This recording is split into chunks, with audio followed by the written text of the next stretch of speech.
भगवान श्री कृष्ण और अर्जुन एक दिन अपने रथ पर भ्रमण करने निकले। घूमते हुए वे एक जंगल में पहुँचे। अर्जुन ने श्री कृष्ण जी से कहा, हे केशव, बहुत दिनों से मेरे मन में एक जिज्ञासा है, अगर आपकी आज्ञा हो तो कहूँ। भगवान श्री कृष्ण ने कहा, अवश्य पूछो पार्थ। अर्जुन ने कहा कि प्रभु, आप मुझे बता सकते हैं कि मैंने अपने पिछले जन्म में ऐसा क्या पुण्य किया है जिसकी वजह से इस जन्म में मुझे आपका साथ मिला। श्री ठाकुर जी ने कहा, इस प्रश्न का उत्तर मैं तुम्हें नहीं दे सकता। अगर तुम इस प्रश्न को जानना चाहते हो तो इसी जंगल में तुम्हें एक महात्मा मिलेंगे। वे तुम्हें तुम्हारे प्रश्न का उत्तर दे देंगे। मैं तब तक यहीं विश्राम करता हूँ।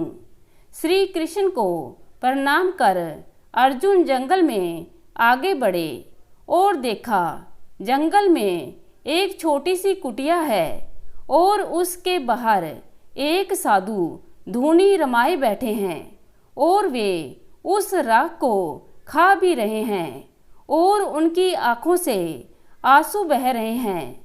अर्जुन को उनकी परिस्थिति कुछ विचित्र लगी। अर्जुन ने उनके पास जाकर कहा, हे महात्मा, मैंने अपने पिछले जन्म में ऐसा कौन सा पुण्य किया है जिसकी वजह से मुझे इस जन्म में भगवान श्री कृष्ण का साथ मिला। इस पर उस महात्मा ने कहा, अर्जुन, इस प्रश्न का उत्तर मैं नहीं दे पाऊंगा, किंतु यहाँ से थोड़ी दूरी पर आदिवासियों का एक गांव है। उस गांव में एक घर में अभी थोड़ी देर में एक बच्चा पैदा होने वाला है। वो बच्चा तुम्हारे प्रश्न का उत्तर दे सकता है।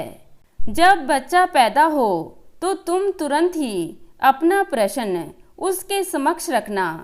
अर्जुन थोड़ा आश्चर्यचकित हुए कि एक बच्चा पैदा होते ही कैसे मेरे प्रश्न का उत्तर दे पाएगा, लेकिन फिर भी वे आगे चलने लगे। कुछ देर के पश्चात वे आदिवासियों के गांव पहुँचे। किसी से पूछा कि इस गांव में कोई बच्चा पैदा होने वाला है, तो उस आदमी ने उन्हें उस घर तक पहुंचा दिया। अर्जुन बाहर प्रतीक्षा करने लगे।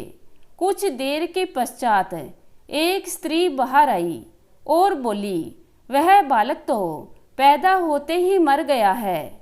अर्जुन को आश्चर्य हुआ और सोचने लगे, मुझे मेरे प्रश्न का उत्तर कहाँ से मिलेगा। तभी पास खड़े एक व्यक्ति ने कहा, आगे जंगल में एक महात्मा रहते हैं। वे केवल हवा खाते हैं। शायद वे तुम्हारे प्रश्न का उत्तर दे पाएं। अर्जुन फिर आगे चल दिए। थोड़ी दूर चलने के पश्चात अर्जुन ने देखा कि एक बुजुर्ग व्यक्ति जोर जोर से सांस ले रहे हैं और रो रहे हैं। अर्जुन को बड़ा विस्मय हुआ।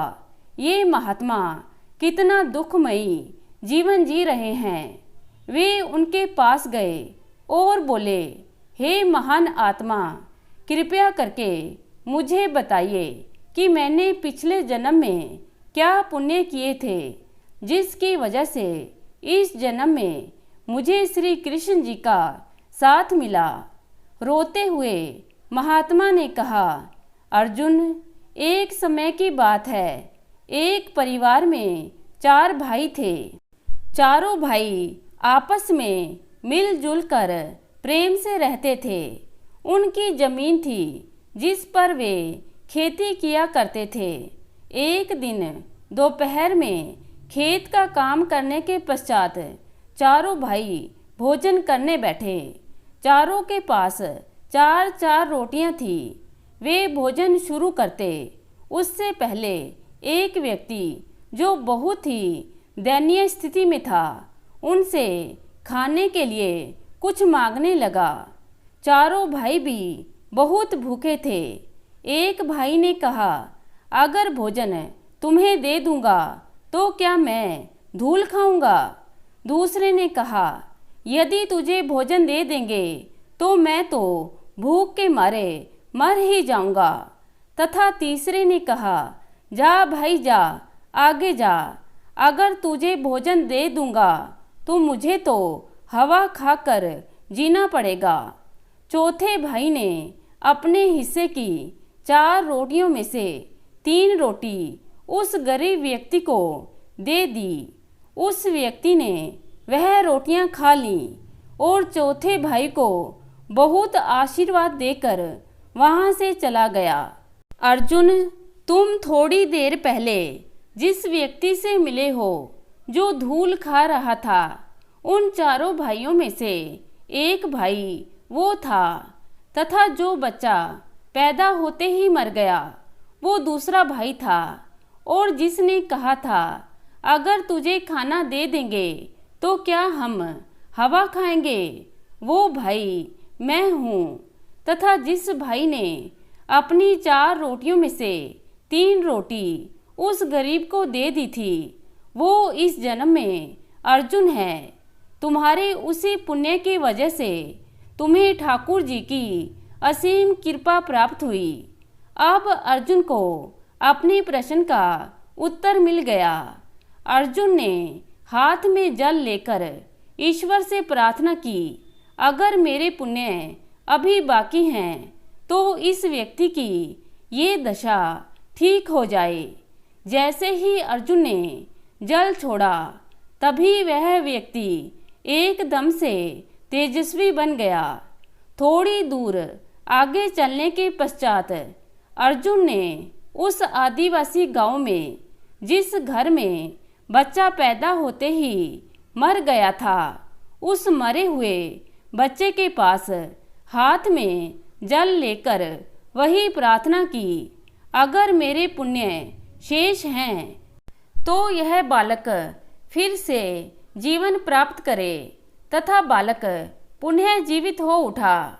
आगे चलकर फिर से जल हाथ में लेकर उस राख वाले साधु के लिए भी वही प्रार्थना की और साधु को उसी क्षण मुक्ति मिल गई। अब अर्जुन भगवान श्री कृष्ण के पास पहुँचे और उनके चरणों में गिर पड़े और कहा, हे प्रभु, आप इतने छोटे छोटे पुण्यों का भी हिसाब रखते हैं और उसका इतना बड़ा फल प्रदान करते हैं। तब भगवान श्री कृष्ण जी ने कहा, हे अर्जुन, संसार में अन्न दान से बड़ा कोई दान नहीं, किसी भूखे को भोजन कराने से बड़ा कोई पुण्य नहीं, और तुमने पिछले जन्म में वही पुण्य किया है। श्री कृष्ण जी ने कहा, अर्जुन, अब मेरा विदा लेने का वक्त आ गया है, क्योंकि तुमने जो भी पुण्य शेष बचे थे उन तीनों में बांट दिए। अतः अर्जुन, ईश्वर तुम्हारा कल्याण करे। भगवान श्री कृष्ण अर्जुन से विदा लेकर भालका तीर्थ गए और वहाँ पाँव में तीर लगने की वजह से श्री ठाकुर जी अपने परम धाम लौट गए। तो दोस्तों, कैसी लगी आज की कहानी? उम्मीद करती हूँ कहानी को